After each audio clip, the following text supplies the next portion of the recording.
afternoon, ladies and gentlemen. My name is Troublemaker, and this is the Wargame European Escalation Game of the Week.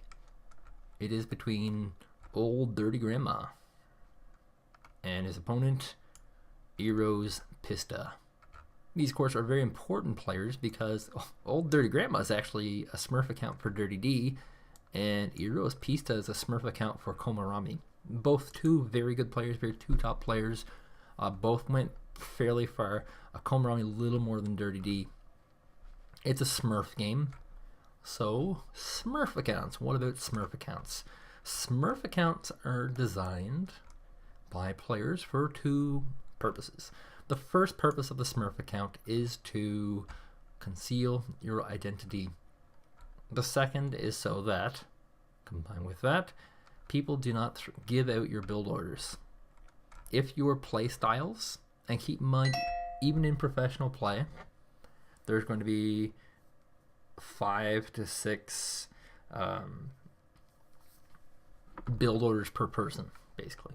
And at really like tournament ending finals, you'll usually see about 7 to 8 build orders. So not really a ton of variety in what they're doing. Their tactics are well practiced, but their build orders are very hidden. And especially in this game where it's all very front loaded, you'll start off with 1,500 points worth of units.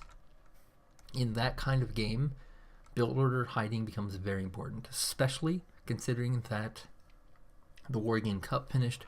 That was a fairly high prize money tournament, and both these players were interested in winning it. Komaromi's a little bit suspect on the smurfing front. Basically, at the end of the tournament, he took over the account of Hunter XXX in the quarterfinals and beat Iluka and got into the semifinals. He was caught. Hunter XXX was kicked out of the tournament, and Iluka was given a free bye. But this kind of raised suspicions on a lot of people in the tournament, because people kind of realize that it's possible that there were a lot of accounts created, forum and game accounts, specifically to kind of kick people out of the tournament. And with all these Smurf accounts around, like some of them have 2 and 3 Smurf accounts, it's possible that a lot of people playing in the tournament who got fairly far weren't actually playing in the tournament. There's probably about 10 people that I've watched and I thought, these people are too good. They're too good to be in the tournament doing this well, being new to the game, and never to be seen again. Like, you just don't practice that much for a tournament and then vanish off the face of the earth, never to be seen again. Usually if you do that well, you'll join a team league, or you'll want to practice with some of the top players, or you'll want to just play the game. But these people just vanished. They did really well. A lot of them were toppling a lot of top players, and then they just vanished. So it raised a lot of suspicion. These Smurf accounts are very dangerous. I think they're pretty bad for the game and should be abolished. But I digress. We have a match between Dirty D and Komaromi, both two top players. Komaromi is a practice partner for 55. He won the whole tournament. And let's look at tactics here. Looks like Komaromi is going to try and secure this Bravo base. It's a 4-point base, and he's also going to go for the Alpha base. Now note, with what Dirty D is doing, he does not have an entry point with this particular strategy. What he's going to do is get a lot of units from this, and he's going to play defensively. You can tell defensive, of course, because he has these anti-tank static positioning type guys. And he also has them here. He's going to put them in the town, and by doing this, he'll be able to fortify this location against most rushes. He would even benefit from some very cheap anti-aircraft in case of aircraft rush. And you can see his anti-air is not the best right now. He has like a chaparral right here, and I think that's about it. Not too much anti-air. Oh, here's the Martyr rolling 2 on this side, but that's still not a ton for an air rush. Komaromi's going for something very different. Komaromi's going to grab the Echo base, which is a reinforcement point on this side, and he's going to grab the Delta base, a reinforcement point on this side. And this does a couple of things. One, it makes it really hard for Dirty D to do any pushing. Because in order for Dirty D to do a real push, he'll want to grab one of these forward bases. The distance for reinforcement is huge from Charlie to Echo and Charlie to Delta. That's a long reinforcement path. You'd want one of these forward bases to be aggressive with. However, Komaromi's going to take it. Now we can see these VABs going to rush over for old Dirty Grandma, Dirty D.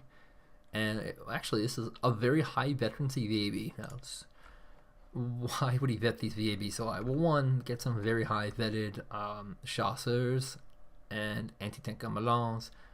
Doesn't want the high vet French player. These are entirely recon, just give vision.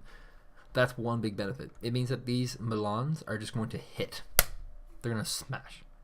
The chasseurs are also going to do insanely high damage, and they won't be as hurt by artillery. But these high vetted VABs do very well on their own. They're seemingly invincible. And I know I just made a video complaining about this, but if you look at the VAB, it's got 1 armor. That's pretty good. It makes them almost indestructible against most things when they have this kind of high veterancy, because it means their stabilizers are good, they're not going to run away from combat, and they're very good. Now, immediately the Fuchs is going to get abandoned. This is, of course, the French Speyer Fuchs, which has no veterancy, and the VABs are going to try and run away, try and scoot over to a position. And one nice use of these VABs without infantry in them is that they become very good at chasing down command armors and killing them. So this is a little secret patch for later on. So back to Komaromi's tactics. So one, he's denying forward pushing ability from Dirty D. That also crafts the kind of play that Dirty D, because without these 4 bases, it means that Dirty D can't effectively push into Gulf. So it gives Komaromi an opportunity to pop an expansion in Gulf without really feeling like he's going to be attacked. This is a very, very long attack route. Of course, we know that Dirty D is not going to attack. He can't. He's situated defensively. Now, the second advantage to this is that it will give Komaromi a very potent vantage point to attack and kill. He can attack from this side and from this side. There's nowhere for this command armor to go. It's a complete flank. As well, on this echo flank, he can attack this alpha, but that would be very odd. Now we see Dirty D is going to bring a French Speyer in. He's going to walk in. French Speyers, of course, have those great optics. Very, very good. Some of the best in the game. They're not the best unit for most things, but they will provide quite a bit of vision. Currently, I don't think they'll provide anything. Just, oh, look at that. That's actually a crazy pick-off by that French Speyer, seeing where the command armor is with lots of infantry. Now, for Dirty D, his strategy here will be to play very defensively, insanely defensively, and if he doesn't get attacked, he'll have a lot of money. He'll be able to pull his command armor back. And with that income advantage, you'll be able to go back to Charlie, from Alpha to Charlie probably, because he wants to keep that Bravo base, and just pump out a superior number of units and win on macro. It's a style that I showed off last week, macro basis, in which you're just trying to get a lot of points and a lot of bases, just so you can get a lot of stuff. Lots of stuff. Komaromi is very situated for pushing, and you need to be very careful with it, of course, because it's Dirty D entrenched in. Lots of T-55s, lots of T-80s. Did I also mention that neither of these players actually know who they're facing? Just a little funny subtext to this. Neither player understands they're playing against the top player.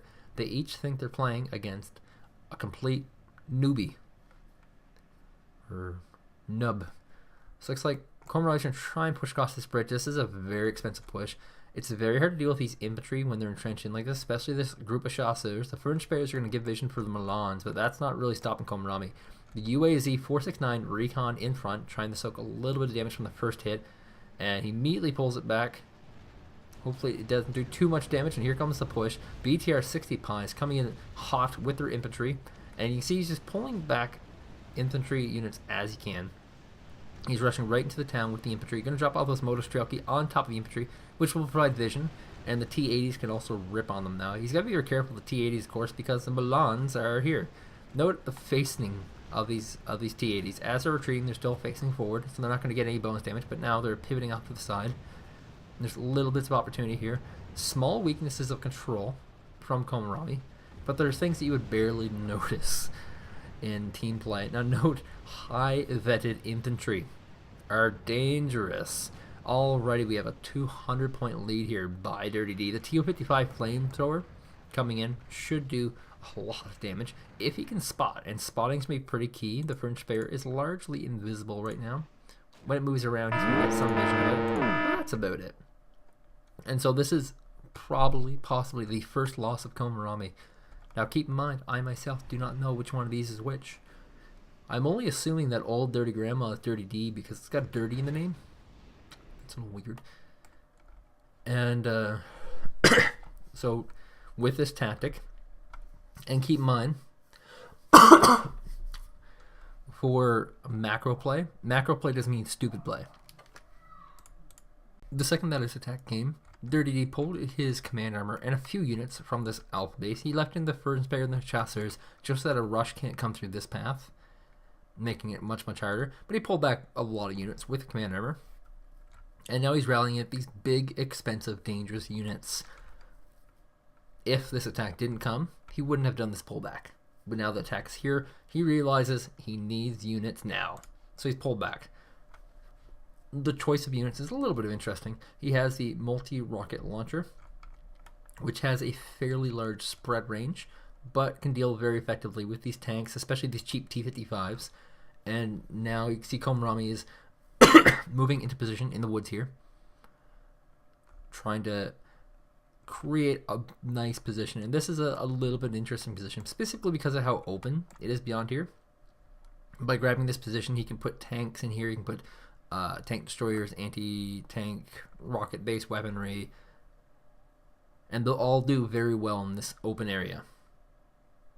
They can pick off a lot of stuff. If he were to move up to here, for example, he could pick off anything along this route, and he can do one of the big tactics in the game, which is cut right in the middle and kill off the weak spot. So as Komaromi continues to lose, he will be moving in more infantry, wants to secure this village. The Fringe Bear will survive. The Chasseurs, however, will not. Just a little bit of miscontrol. It's not a big unit, not a big loss. Now he's going to send these BTR-65s out on a Fringe Bear hunt. Of course, the Fringe Bear, valued at 31 with the 1 veterancy. It's very good trade. Basically, you can trade off 6 of these for the Fringe Bear. Just make this worthwhile. It's not going to get Komaromi back into this game, but it will give him a nice little sting of an advantage. So we have 4 VABs coming in here for Dirty D. This is what they're for. The second this push comes, you have the very heavily vetted VABs coming in. They also have fairly good weaponry too. They're very good at what they're doing right now. There's not much defense here. There's a command armor. There's some infantry vehicles. No infantry. So this is a very scary situation here for Komaromi as these very heavily vetted VABs show up. And it's scary that these things act so tanky. And they're, they are armored personnel carriers, so they are supposed to be kind of tanky, but they're very, very tanky. And here comes the VABs, already panicked a little bit, as that one is going to immediately get pulled away. As looks like he doesn't want to lose it. And at the same time, it might be just not playing all in enough. All the while, we have some infantry, some good old transport helicopters with their bursty damage coming in for Komaromi as he tries to pick off these heavily vetted VABs, which just don't die. They will not die. They cannot die. It's hard for these things to kill. It just ran into a pack of infantry. If this had no veterancy, this thing would just have died. But it didn't. It's a really bizarre thing people figured out. So it's getting stunned, it's panicked, but it's actually still not routed, which is the crazy thing about veterancy in this game. It's weird how the buff they created for veterancy very early in the game became a huge buff for this sort of play. So one VAB does go down, and keep in mind these are expensive too. I mean, these are heavily vetted. That's 17 and 20. That's actually not that much. That's actually really cheap. Dear God, I might do this myself if I played NATO, which I don't. All the while, they're just getting a lot of valuable scouting information on top of that. He, for example, knows that there's transport helicopters out. He knows where the command armor is. He knows where all these vehicles are. And in fact, Komaromi's going to be forced to move the command armor to a new location, specifically because of all this brand new intel that Dirty D has acquired. Intel's very important for what Dirty D is doing because he has these multi-rocket launchers here, just sitting they can kill command numbers fairly effectively, and they will most definitely kill these poor infantry very effectively too. So he's moving to a new location. It's not concealed. It's not a concealed spot. It's completely in the open. And the reason why he's doing this is because it's just going to be expected that the command number is probably in here, or here, or here, but never completely in the open. That's like the most least obvious spot, and it's the place least likely to get bombarded by artillery. So very good on both. More so Dirty D. So it's a pretty close game, though. It's still a 60-point game right now, especially with these VAB losses. Look at this. 1 hit point left on this 3 vetted VAB. That thing has been deadly. Deadly crazy. And here it comes. Komaromi going to get the extra command armor out. He's going to place it at this golf base. And he's going to macro it up. This is the huge advantage. At no point can Dirty D really push beyond this line right here. And this line right here. He can't. The threat of infantry in these woods is very, very heavy. The second you come across this bridge, you just lose everything. They bottleneck in such a way that your tanks, if positioned correctly, can just destroy everything coming across the bridge. Considering that Komaromi also has so many tanks, he can do a swing maneuver. So say if there is a push coming through this location, the tanks can swing in and cover this road as well. So there's not a lot of great opportunities right now for Dirty D to push. Dirty D, of course, has a slight lead, and basically when you're in the lead, the best thing to do is actually grab like artillery, Danas and whatnot, and just pound woods locations, just random woods locations. If you get a point, that's great. That means that VAB killing T-55, that's crazy. That means that you're going to get random damage attacks. You're trading supply for kills. And the also big thing you can do when you're ahead is expand. Third base. You can go for these big crushing blows. But generally speaking, with big crushing blows, you need to be in a position where you can consolidate your army and push in one direction. Specifically in this setup, it's very risky. Komaromi has all flanks covered. So he'd have to crush something specific, like this, which is very expensive to remove. There's TO-55s here, T-55s, T-80, T-55s, lots of infantry, and it's pretty well covered. Anywhere that Dirty D wants to push will be very expensive. So yes, Dirty D does have a lead, but he's not really using these multi-rocket launchers to the maximum effectiveness. He doesn't want to drain the supplies, of course. Like I said, you are trading supply for units, and maybe a little bit of an overextension here by Komaromi. Oh, never mind. He has a second T-80U right here. No biggie. Looks like Komaromi's going to try and reinforce these paths with infantry. He's going to creep his way up in.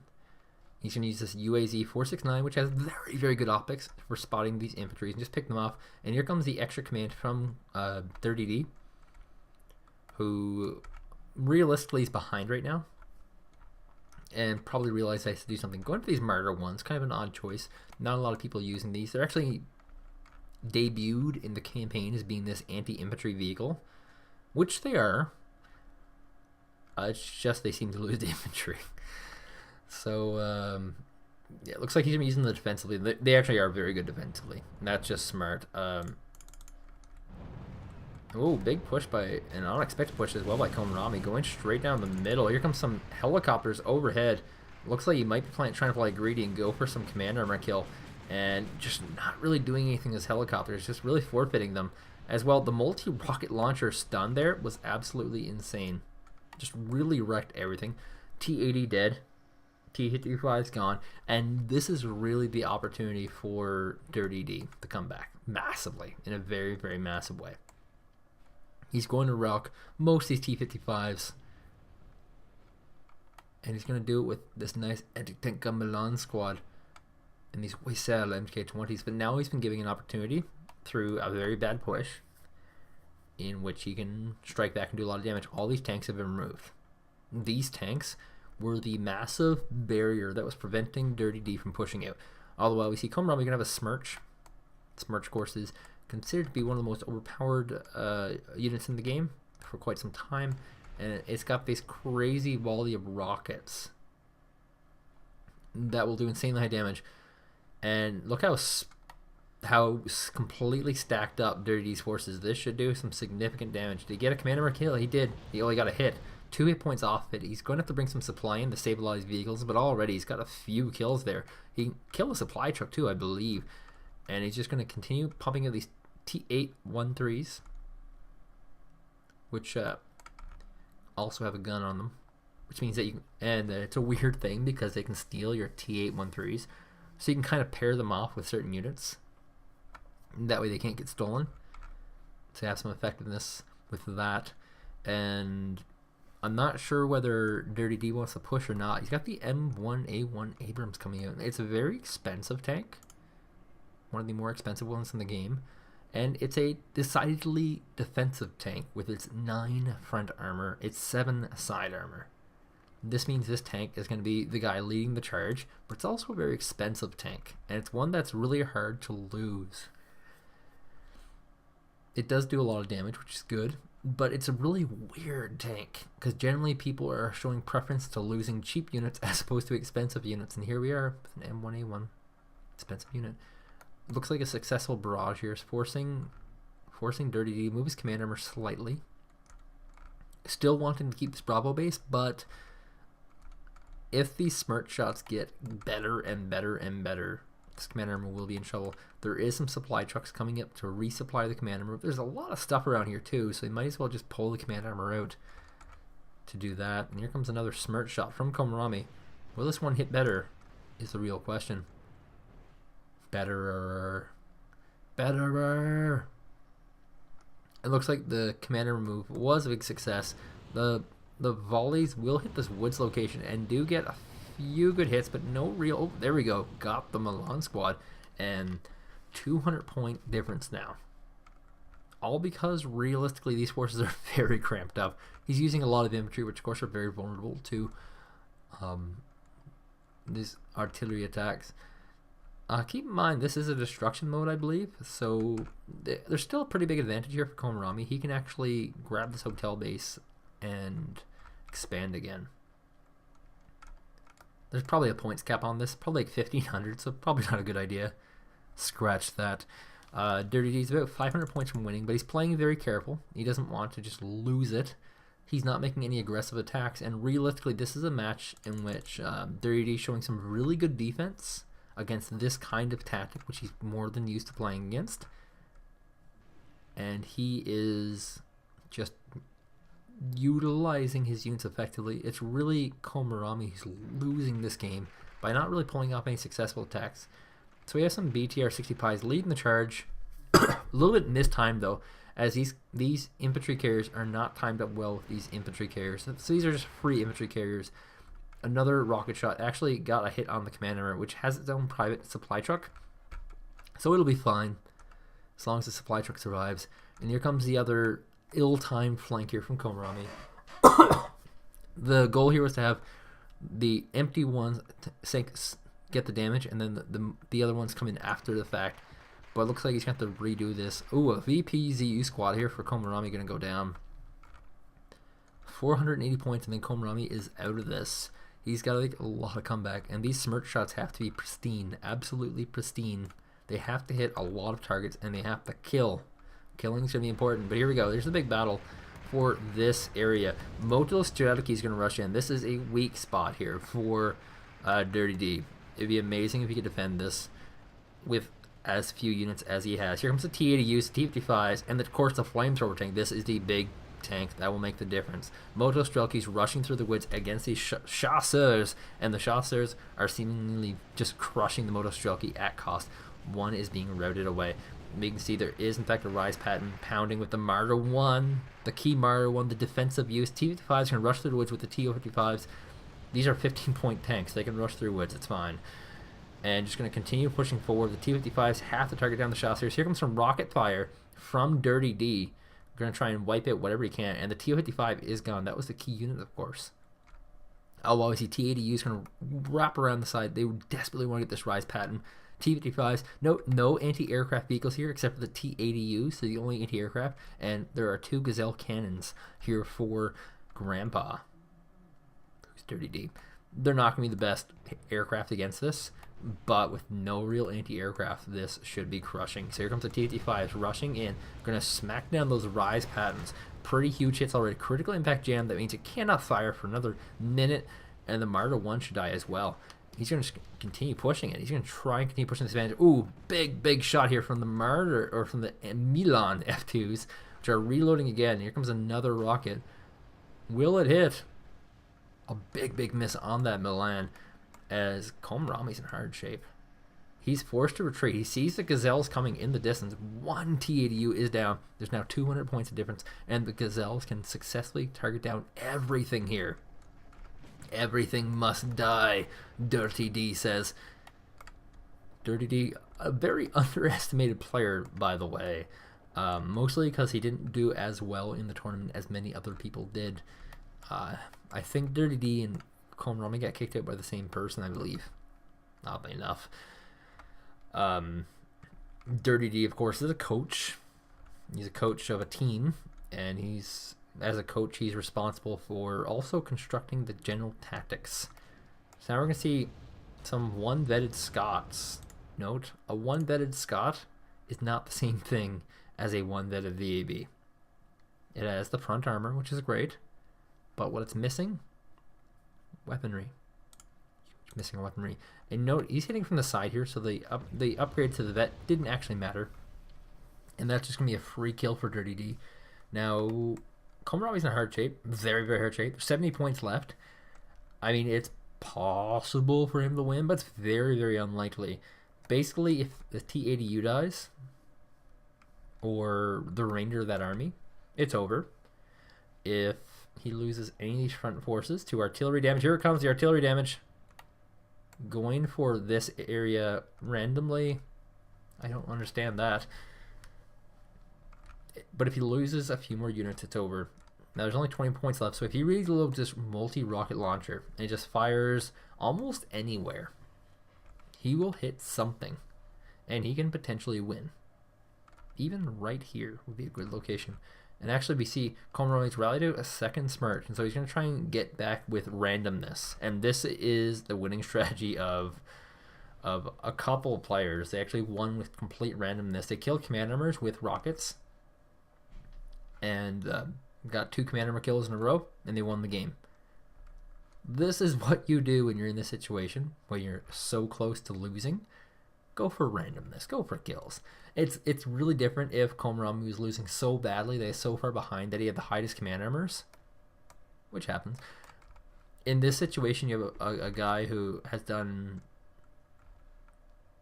still a relatively large force, is still in the game, but doesn't really have much opportunity to do much. Now Dirty D can end this very quickly. Here comes a multi-rocket launcher launch. If it hits 21 points of units, he wins the game. And so he's going for what? What will he be firing on? Maybe this field here. And yes, that's the field. Ooh, miss. Oh, big hit on a T-55. Now 6 points left. Tenuous. And here comes a big volley here from Komaromi. Going for infantry carriers and vehicles, interestingly. Not going for the command armor kill last ditch effort. A lot of players also don't look at scoreboards. I mean, it's possible that Dirty D didn't realize until just now how far ahead he is. And he's like, oh my god, if I just waste all my supply, I can win this right now. Keep in mind, this last minute thought, because I realize this is probably going to be the game-ending blow. Dirty D has not drained out his FOB. We're at the 31-minute marker.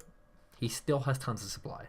He's been holding on to that supply and hoarding that supply specifically so that he can time a lot of these attacks, time resupplying, and whatnot. He seems to have canceled that multi-rocket launch. Interesting. Not sure what he's planning. Well, he's got Cobras out. I suppose he can finish the game like that. Here we go. Big round coming up right now. It's loaded, just needs to fire, and this should be the game-ending blow.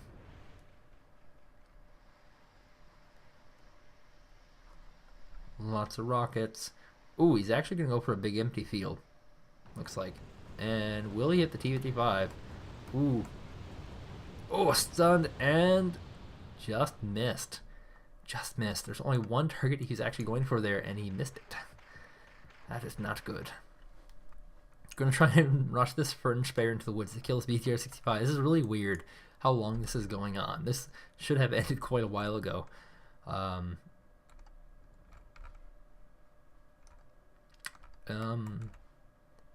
yes. Why is he getting these Cobras out? This is basically how good players do endgame anti-rush proofing. The counter to a helicopter, if you're a NATO player, is a helicopter. The anti-air for NATO is particularly terrible. Helicopters are your best bet against beating helicopters. Because they're so mobile, they can move around and they can, interfere with targeting. They can fire themselves. They can do lots of damage. He's not going to use these aggressively. It's purely just so that if Komaromi, keep in mind, he doesn't know who this is Komaromi. If Komaromi was to do a crazy all-in cheese at the end, he's prepared. And here comes. This could be the big one. Ooh, there it was. The Tunguska down. Chasseurs get the kill. Single instant kill. And, these are some pretty well played, possibly overplayed Smurf accounts. Thank you guys for watching the match of the week. If you'd like me to cash your matches, please send them to my email account, thetroublemaker@gmail.com. And I'll have 2 more great matches next week on Friday. So thank you guys for joining me. See you then.